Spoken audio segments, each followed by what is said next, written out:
இந்திய படைகளின் தாக்குதலால் பீதியடைந்த பாகிஸ்தான் ராணுவம் காஷ்மீர் எல்லையில் பொதுமக்களின் குடியிருப்புகளை குறிவைத்து தாக்குதல் நடத்தியுள்ளது. விவரங்களை தருகிறார் செய்தியாளர் மாணிக்கம். வணக்கம்.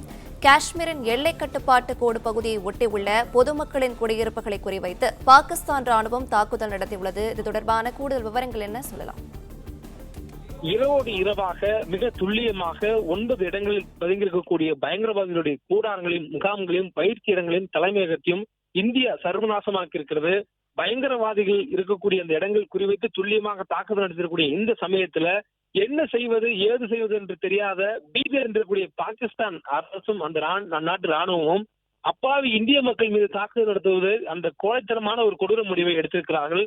பாகிஸ்தான் ராணுவம் இந்தியாவில் இருக்கக்கூடிய, அதாவது அந்த எல்லை கட்டுப்பாட்டு கோடு பகுதியை ஒட்டிருக்கக்கூடிய இந்தியாவினுடைய பொதுமக்கள் குடியிருக்கக்கூடிய அந்த குடியிருப்புகளை நோக்கி குறிவைத்து பாகிஸ்தான் ராணுவம் தாக்குதல் நடத்தியிருப்பதாக தற்பொழுது தகவல் வெளியாக இருக்கிறது. இந்த தாக்குதல்ல 10 பேர் வரையிலும் உயிரிழந்திருப்பதாகவும் தகவல் சொல்லப்பட்டிருக்கிறது. பாகிஸ்தானுடைய இந்த செயல் என்பது உலக அளவில் குற்றச்சாட்டுக்கு உள்ளாக்கப்படக்கூடிய இந்த சூழல்ல இந்தியாவுடைய செயல்பாடுகள் போற்றி புகழப்படுகின்றன. பயங்கரவாதிகளை மட்டும் குறிவைத்து இந்தியா தாக்குதல் நடத்திருக்கிறது.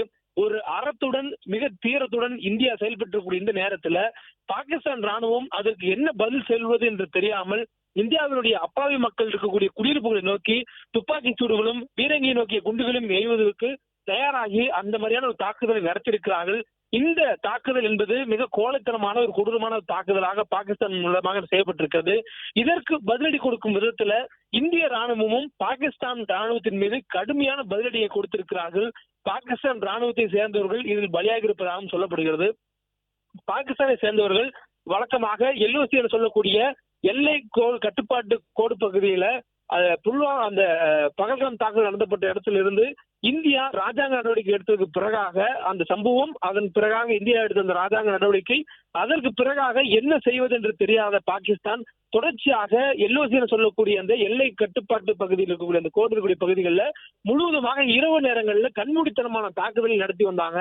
12வது நாளாக இன்றைய தினமும் அவர்கள் இந்த தாக்குதல் நடத்தியிருக்கக்கூடிய சூழல்ல இந்திய ராணுவத்தினரும் அவர்கள் தாக்கக்கூடிய அந்த கண்மூடித்தனமான தாக்குதலுக்கு பதிலாக அவர்கள் மீது எல்லை கட்டுப்பாட்டு கோடு பகுதியில் அவர்கள் மீறாதபடி அவர்கள் மீது அந்த துப்பாக்கி சூடு நடத்தியிருந்தாங்க. இந்த சூழல்ல நேற்று நள்ளிரவு நேரத்துல யாரும் எதிர்பாராத வேளையில இந்திய ராணுவம் மிக துல்லியமாக பயங்கரவாதிகளுடைய கூடாரம், அவர்களுடைய தலைமையகம், அவர்கள் வசிக்கக்கூடிய பகுதிகளில் தாக்குதலை நடத்தி 80க்கும் மேற்பட்ட பயங்கரவாதிகளை அழித்தொழித்திருக்கிறது. இந்த நேரத்துல என்ன பதில் செல்வது, என்ன தாக்குதல் செய்வது என்று தெரியாத பாகிஸ்தான் இந்தியாவுடைய எல்லை பகுதிகளில் இருக்கக்கூடிய இந்திய மக்கள் குடியிருப்புகள் மீது தாக்குதல் நடத்தியிருக்கிறது. இது பாகிஸ்தான் ஒரு பயங்கரவாதத்துக்கு எதிரான நடவடிக்கையாக இல்லாமல், இந்திய ராணுவத்தின் மீது நடத்தக்கூடிய நடவடிக்கையாக இல்லாமல் அப்பாவி மக்கள் மீது தாக்குதல் நடத்தக்கூடிய ஒரு கோழைத்தனமான ஒரு முடிவுக்குள்ளாக இறங்கியிருப்பதை நம்மால் பார்க்க முடிகிறது. முன்னதாக இந்த தாக்குதல் நடத்தப்பட்டதுக்கு என்ன காரணம், என்ன அதற்கான தார்மீக அடிப்படை இருந்தது என்பதை இந்தியாவினுடைய வெளியுறவுத்துறை செயலாளர் விக்ரம் மிஸ்ரி செய்தியாளர் சந்தித்து சொல்லியிருந்தார். அதுல இந்தியா ஒரு அமைதியான ஒரு வளர்ச்சி நோக்கி நகரக்கூடிய நாடாக இருக்கக்கூடிய சூழல்ல ஜம்மு அண்ட் காஷ்மீர் ஒரு பதற்றத்துக்குள்ளான பகுதிக்கு இந்தியா மிக முக்கியமான நடவடிக்கைகள் எடுத்து, ராஜாங்க நடவடிக்கைகள் எடுத்து அந்த பகுதிக்குள்ளாக சுற்றுலா அதிகாரிகளை கொண்டு வர வைத்து அந்த பகுதியை ஒரு வளர்ச்சி மிகுந்த பகுதியாக வளர்த்திருக்கக்கூடிய இந்த நேரங்கள்ல ஜம்மு அண்ட் காஷ்மீர் பகுதியில் இருக்கக்கூடிய அமைதியை சீர்குலைக்க வேண்டும், அந்த பகுதிக்கு வரக்கூடிய சுற்றுலா மக்களுக்கு அச்சுறுத்தல் ஏற்படுத்த வேண்டும், அந்த பகுதியில் இருக்கக்கூடிய வளர்ச்சிக்கு முற்றுக்கட்டை போட வேண்டும் என்ற அடிப்படையில பாகிஸ்தான் ஆதரவு பெற்ற பயங்கரவாதிகள் எல்லை தாண்டி உள்ளே வந்து பகல்காமில் ஏப்ரல் மாதத்தில் கொடூர வெறிச்செயலை செய்து 26 அப்பாவி இந்தியர்களை படுகொலை செய்தார்கள். அதற்கு பதில் தாக்குதலாக இந்தியா ஒரு நடவடிக்கை எடுக்க வேண்டும் என்ற அடிப்படையில ராஜாங்க ரீதியில, ஏன்னா இந்த தாக்குதல் பகல்காம் தாக்குதல் நடத்தியது தீவிரவாத பயங்கரவாதிகளாக இருந்தாலும் அவர்களுக்கு அடைக்கலமும் புகலிடமும் கொடுத்து அவர்களை ஊட்டி வளர்ப்பது பாகிஸ்தானாக இருக்கிறது என்ற குற்றச்சாட்டை இந்தியா வைத்தது.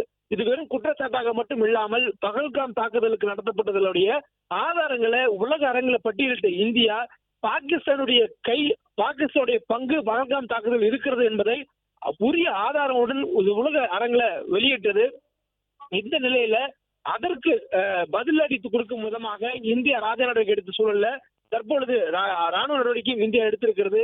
இதற்கு என்ன செய்வது என்று தெரியாம திகைத்திருக்கக்கூடிய பாகிஸ்தான் தான் பொதுமக்கள் மீது இந்த துப்பாக்கிகள் நடத்துவதற்கான முடிவுகளில் இறங்கியிருக்கிறது. அதற்கு இந்திய ராணுவம் பதிலடி கொடுத்திருக்கிறது.